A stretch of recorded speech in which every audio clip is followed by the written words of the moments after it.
أعوذ بالله من الشيطان الرجيم. بسم الله الرحمن الرحيم.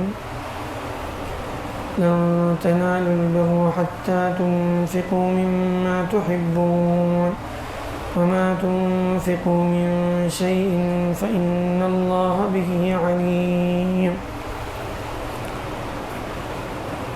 اللہ تعالیٰ فرماتے ہیں کہ تم لوگ ہرگز نیکی اور بھلائی حاصل نہیں کر سکتے یہاں تک کہ تم وہ مال خرچ کرو جو تمہیں پسند ہے، تم اس کو خرچ کرو جو تمہیں پسند ہے، اور تم جو کچھ بھی خرچ کرتے ہو اللہ تعالیٰ اس سے خوب واقف ہے. یعنی وہ جو بھی خرچ کیا کس نیت سے خرچ کیا، اس کے پیچھے کیا اغراض ہیں، وہ سب اللہ جانتا ہے. تو ایک تو اس آیت کا صاف اور واضح مفہوم یہ ہے کہ نیکی اور بھلائی کے لیے آدمی کو وہ چیز خرچ کرنی چاہیے جو اسے پسند ہے. یعنی ایسی اچھی سے اچھی چیز اور بہتر سے بہتر چیز اس کو اللہ کی رضا کے لیے انسان پیش کرے، گھٹیا چیز پیش نہ کرے، اور بالکل یعنی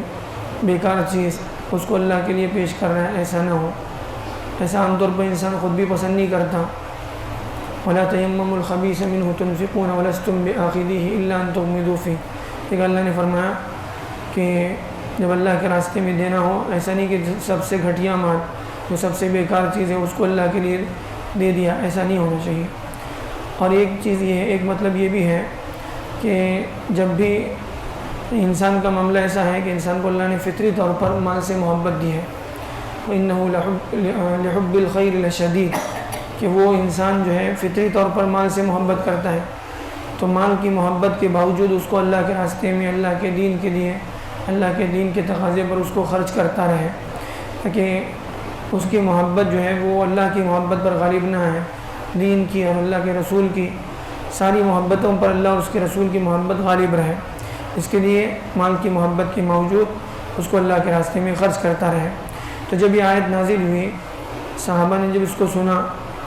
تو اس پر جو ہے ان کا اس آیت کا ان پر کیا اثر ہوا. ایک صحابی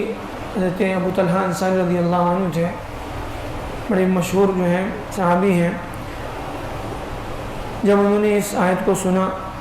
کہ تمہیں نیکی اس وقت ملے گی یا تم نیکی کو اس وقت تک حاصل نہیں کر سکتے جب تک کہ تم اپنا پسندیدہ مال خرچ نہ کرو،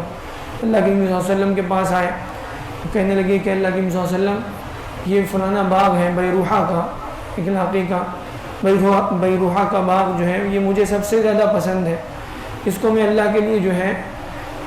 میں اللہ کے لیے جو ہے یعنی خرچ کرتا ہوں، اس کو آپ قبول کر لیجئے، یعنی میں دے دیتا ہوں اس کو اللہ کے راستے میں، آپ جہاں چاہیں اس کو جو ہے خرچ کریں. پھر اللہ کے نبی صلی اللہ علیہ وسلم بہت خوش ہوئے اور جو ہے ان کی بڑی تعریف کی اور کہا کہ دیکھو تم اس کو جو ہے اپنے رشتہ داروں پر خرچ کرنا. بہرحال انہوں نے اپنا پورا باغ جو ہے وہ اللہ کے راستے میں دے دیا. اور اس باغ کے بارے میں آتا ہے کہ اس میں 600 کھجوروں کے درخت ہیں. 600 کھجوروں کے درخت کا باغ، کتنا بڑا باغ ہوگا، کتنی اس کی آمدنی ہوگی. لیکن قرآن مجید کی ایک آیت سننے کے بعد جو ہے انہوں نے وہ پورا باغ اس کو اللہ کے راستے میں دے دیا. تو ہم لوگوں نے بھی جو ہے کئی بار اس آیت کو سنا تو ہم لوگ اپنا بھی جو ہے اس یعنی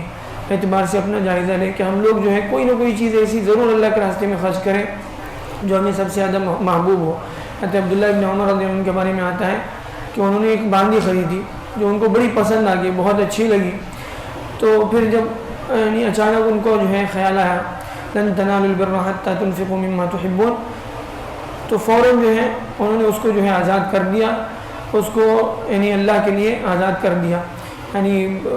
جو چیز ان کو پسند آتی تھی اس کو اللہ کے راستے میں خرچ کرنا وہ اس کو نیکی کے حاصل کرنے کے لیے ذریعہ سمجھتے تھے. اور قرآن مجید میں اللہ نے ایک جگہ فرمایا کہ ان الابرار لفی نعیم، کہ جو لوگ اللہ کے نیک ہوتے ہیں، ابرار یعنی بھلائی حاصل کرنے والے، یہاں پر اس آیت میں بھی جو کہا گیا لن تنالوا البر بھلائی اور نیکیاں حاصل کرنے والے، اس کے جو ہے یعنی اس کو حاصل کرنے کے لیے ایک دوسرے آگے بڑھنے والے وہ لوگ، ان الابرار لفی نعیم، وہ لوگ کہاں ہوں گے؟ اللہ کی نعمتوں کے باغات میں، جنت میں، جنت کی خوشخبریوں میں جو ہے جو جنت کی نعمتوں کی خوشخبریاں جن لوگوں کو سنائی گئی ہیں ان لوگوں میں یہ لوگ ہوں گے جو لوگ بھلائی حاصل کرنے میں ایک دوسرے سے آگے بڑھتے ہیں۔